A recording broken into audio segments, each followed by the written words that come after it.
At the age of 53, I lost my job, I lost my friends, I lost my mother, and I even lost the house that I grew up in. Well, 2025 is a new year, and about a year and a half has gone by, and I've started to make some decisions, some changes in my life, pull up the proverbial bootstrings, and start rebuilding in 2025. Welcome back to the hustle, everybody, and welcome back to the grind. And thanks so much, Arsenal Forever, for the beverage. I really do appreciate it. It is a chilly one, and as you can see, there's actually ice on the lake now. It's finally well below zero, and it's been that way for a period of time. Things are getting chilly, and winter's right around the corner. Definitely a cool one today. As you notice, I got gloves and a warm coffee, and things are perfect. Thanks again for the coffee. But yeah, I want to talk about back at the age of 53, I went through a whole pile of loss, and I've talked about this here last year. But as we go on, we always change, we grow, we heal, we adapt. And see, at 53 years of age was a tough year for me. That was the early part of 2024, just before my birthday, and I had a whole string of loss. It all started out with the fact that my mother's health was deteriorating. My father had passed away back in 21. So already things were trending downwards and not in a good way. And we all have those crosses to bear, 100%. But this was going on for me, and it was all coming in as a steamroller. Then along came that day. My mother's health was deteriorating. I couldn't focus. I had all kinds of different distractions in life. And then lo and behold, I got the blow. I got the tap on the shoulder. The company I was working for the last 16 years decided, you know what, during this restructuring, we're going to send you down the road. Well, for whatever reason, they have their own reasons. That being said, at the end of February of 2024, I was moving along my merry way and accelerated quickly into retirement. Sadly, almost a month later, my mother had passed. Of course, now as a transition period, the last year and change has been a real strong focus on just managing the estate affairs, as I was the executor and I still am managing some of those details. The point is, lots of change. Along that time, we've also spoken about what tends to kind of happen when you retire. Sometimes even when people go through traumatic experiences, they sort of start turning themselves inside out, so to speak. And for whatever reason, a few of my friends decided they were sort of done with me as well. Maybe it was, a reflection of some issues. Maybe I wasn't the person that they wanted to be near. Maybe they no longer had a leverage in whatever it was I offered before, and that had changed. Whatever reason, I no longer had these friends that I thought I once had, or I thought they were actually good friends. Then during this process, I went through a time where, of course, I had to manage all of these affairs. So I lost my parents, lost my job, friends were gone, and even the house that we grew up in, and I spent a huge amount of the early part of my life in, for how many years it was, almost, 2 decades and beyond. That house I had to finally sell. And that was one of the hardest moments in my life, was doing that last walkthrough, which I've shared on the channel already. I did that last walkthrough after we cleaned it up and, we had moved it, sold the house finally. It hit the market and it sold very quickly. At least that made life a little bit easier that way. Took a little stress and burden off. But we ended up selling the house. I did a final walkthrough, and it was certainly a bit of an emotional time. I mean, lots of memories growing up as a young kid, and family memories watching, TV shows, some of those favorite TV shows that we used to enjoy. I think of shows like The Fall Guy or The Bionic Man, or a lot of these other stories, Battlestar Galactica, you name it, Little House on the Prairie. Here's just a few. And some great shows that we all spend as a family just watching these shows as I was a kid. Of course, then as we transition to teenager years, my parents, of course, raised me, lots of sports, chasing me around, soccer and hockey, and of course transitioning through school and all of the things that go along with that. then into college, doing my studies, staying up till 4 in the morning, trying to get a project prepared, sort of preparing me technically for almost the working world, right? You know what it's like sometimes preparing those documents that your company's asking you for.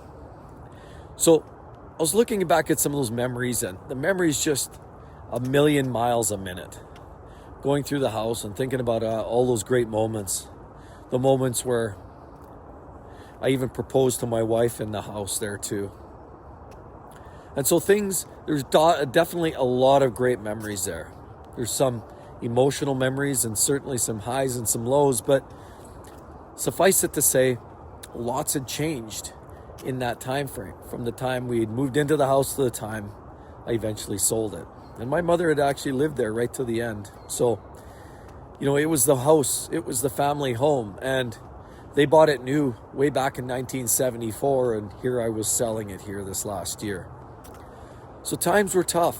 It's been a very, very trying year. But this isn't a video to talk about all of the dismay and struggles and hardships, because I'm not the only one. I mean, we all have problems. There's people with bigger problems than me, and there's people with less problems. And it all sort of settles out in the end. But you know what? We all have those, as they say, proverbial crosses to bear.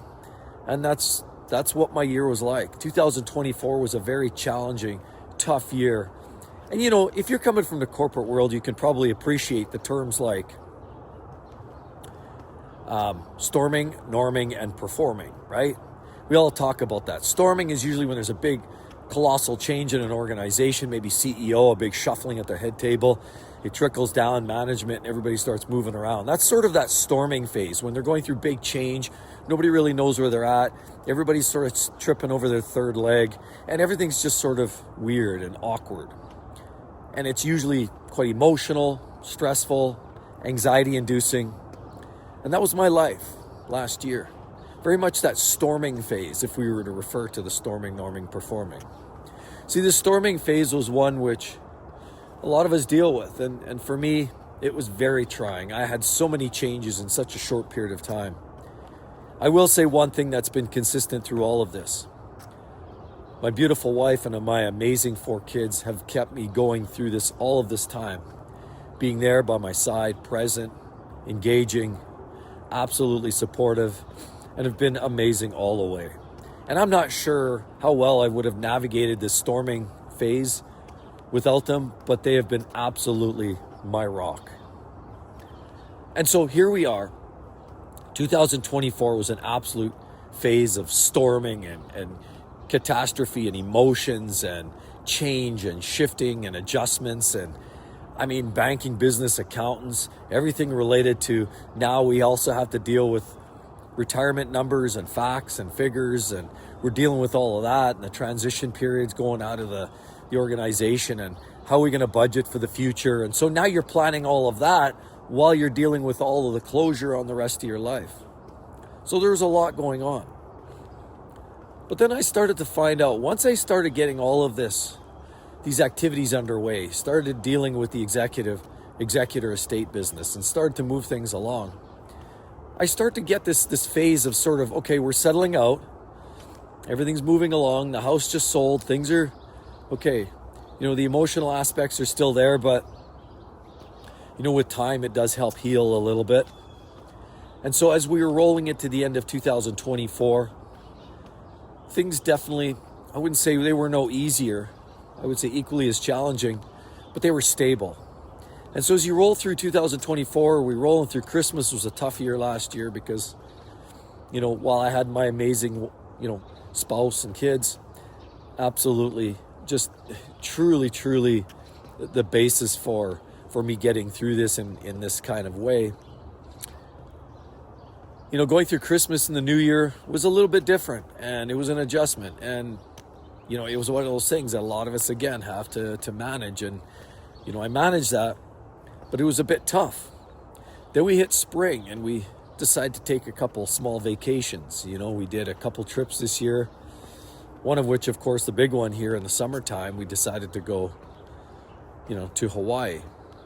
And so now what I find was, if you're talking the storming phase was kind of I mean, I would say it was settling out at the end of 24.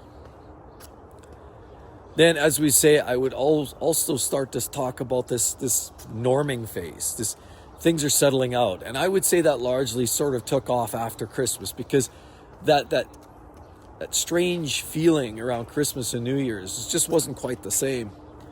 But sort of, I got through it. As a family, we all kind of dealt with that and moved on. And now that changed. My attitude started to shift, and I started to see things a little bit more clearly again. Started to see that, wait a minute, I am blessed in many other ways. I have an amazing family. Okay, I don't have a job. Some friends are gonzo, but you know what? At the end of the day, there's a lot of other great things to be grateful for. You know, my oldest daughter, she's starting to talk about some wedding plans. You know, I've got a couple kids going to college. My youngest is now in the workforce. And so things are moving and life is moving on. And this is just how life is. I mean, with or without you, life just keeps going on. And it's a bit of a sobering feeling that, you know, the world is a much bigger place than you and I.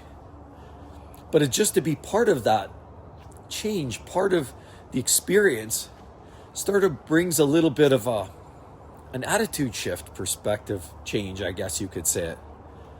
And so with all of these positive changes now, the next generation coming up and engaging in the workplace and college and weddings and all of that greatness, it's a reminder that, you know what? The future is bright, and this is a whole new phase in life.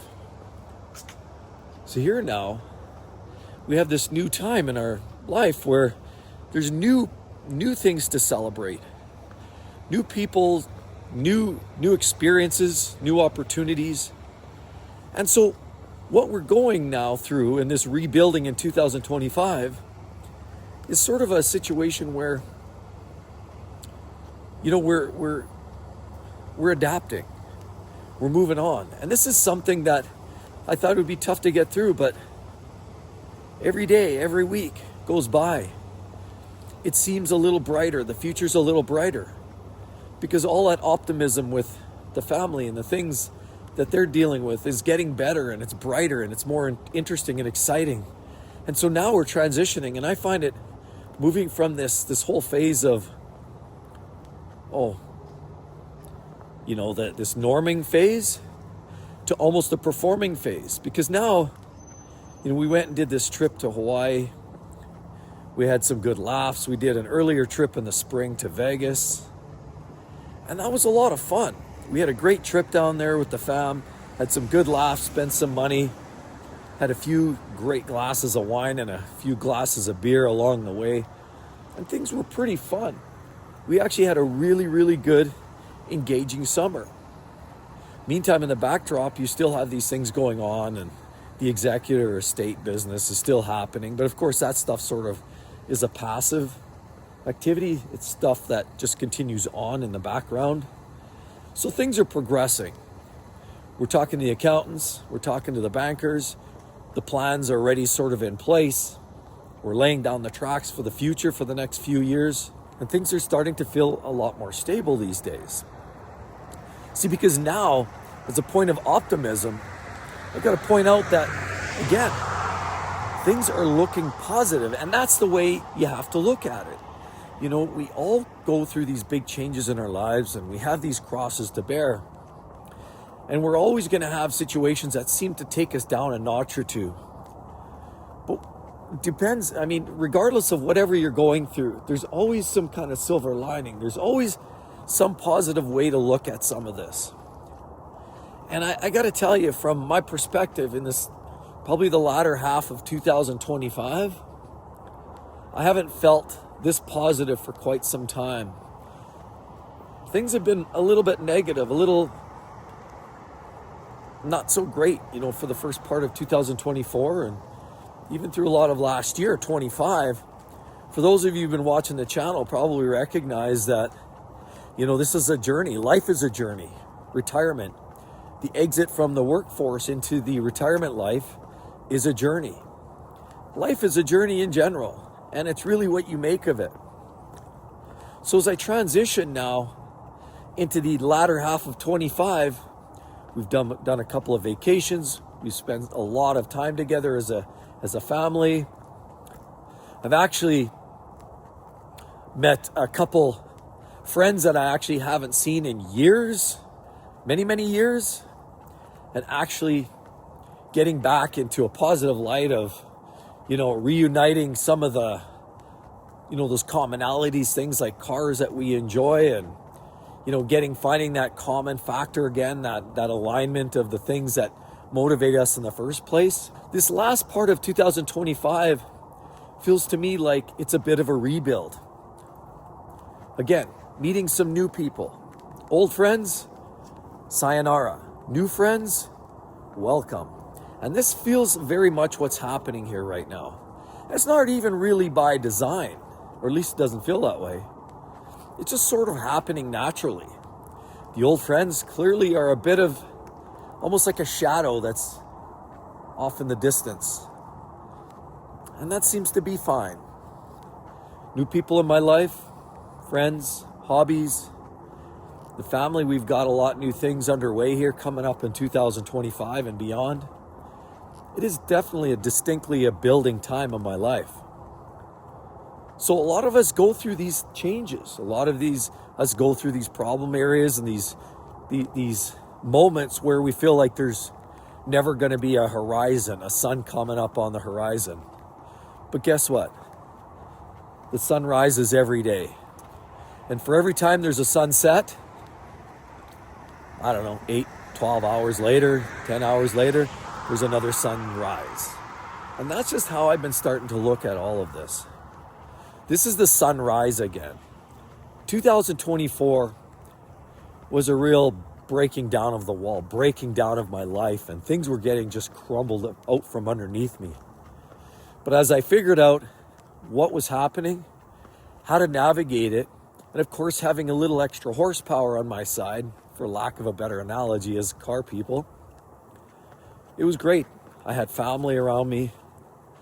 I got through a lot of the challenges and the concerns. Huge amount of change. But at the end of the day, all of the issues and the upset and the loss in 2024 led me to a place today in 2025 where I'm rebuilding, building life, relationships, opportunities. It feels like a whole new bright world again. And honestly, you guys, all of you viewers, are also a part of this, a big part of this. And that's why I'm sharing the journey, the highs, the lows, the impacts of the economy, the housing market. Yeah, those are all great things to talk about. But it's really mostly about relationships, transition, life, health. And those are the things that are really most important at the end of the day. So again, as we saw a lot of weird change, a lot of loss and upset in 24, 25 certainly is a distinct year of building, rebuilding, overhauling, and certainly a time in my life now where it's a whole new sunrise and it feels absolutely glorious. Winter right around the corner. It's already feeling a little brighter than last year's winter, where going into the fall after all that change felt very upsetting. The apple cart was upside down and things just weren't the same. Things feel a little brighter this year. And as a result, I'd like to hear each and every one of you, if you had a thought on this, rebuilding in 2025, if I can do it, you can do it. Thanks again for the coffee, and thanks again everybody for watching. Hope you all have a wonderful day, and we'll talk to you tomorrow. Bye-bye.